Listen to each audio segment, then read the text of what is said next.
It was there from the beginning of World War II. It's got a distinctive sound. You hear a B-25 fly over, you know it's a B-25. The plane that Jimmy Doolittle took off the carrier Hornet on the first raid in Japan. This airplane was so versatile. It had the capability of short-to-field takeoff. It had a decent bomb load. I think the generations of today are losing the impact of what the part they played in the victory.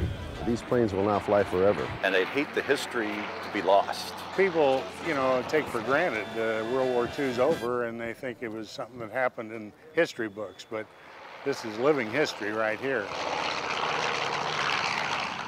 We had nothing but bad news after the Japanese surprise attack on Pearl Harbor. It really opened up the can of worms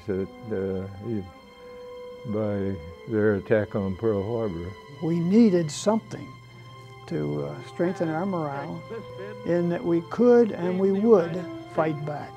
We fashioned a daring scheme to have the Hornet launch a force of bombers and strike at Tokyo from the sea. And they asked us for volunteers for this secret mission, and the whole group volunteered.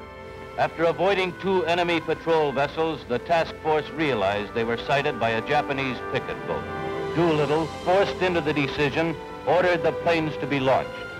This was 800 miles from Tokyo and 10 hours earlier than planned. I was very much in awe and happy and lucky that I got to fly with him.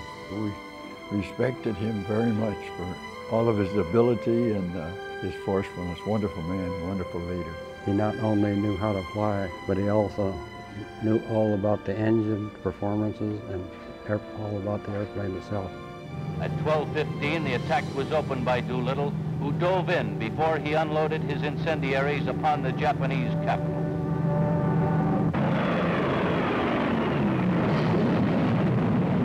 Tank factory, shipyard, docks, railroad yards, steel plant, gunpowder factory. It helped a lot to boost the morale of the Allies at the time. Richard Cole. Present. David Thatcher. Present. Thomas Griffin. Here. Robert Height. Here.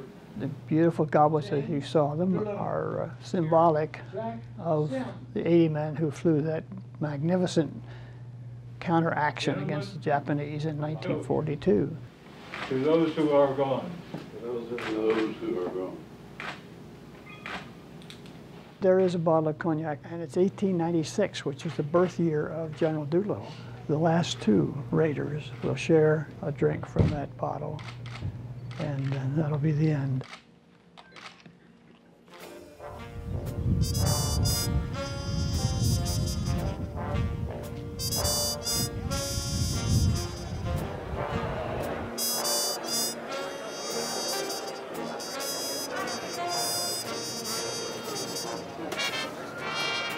I'm Lieutenant Colonel Height's great-granddaughter. It wasn't until we were older that we realized, what a significant role he played. He was a prisoner of war for, nearly 4 years, and to think that he went through that and yet he thinks, oh, it was just part of my job. It's amazing that he and those other men had that mentality, so it's very humbling. None of them did it for glory. I began to realize what he had been through, little idiosyncrasies. I think I had some guinea pigs, but they reminded him of the rats that he had to live with while he was a prisoner of war. They're a very tightly knit group, and so they're always visiting each other.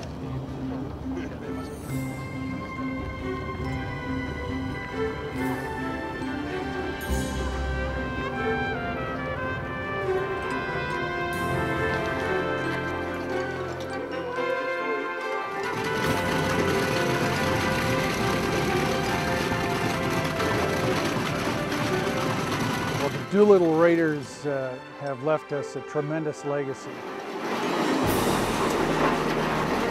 These guys have been a part of my life, and these reunions mean a lot to me. The concept behind this mission was to take the initiative, and it was certainly a joint operation from the very beginning, a cooperation with the Navy. This was the first big joint operation. There were many innovations that had to be conceived and tested on short notice. And so innovation is an ongoing part of our work every day in the Air Force. I'm very proud of the Air Force today. Be prepared.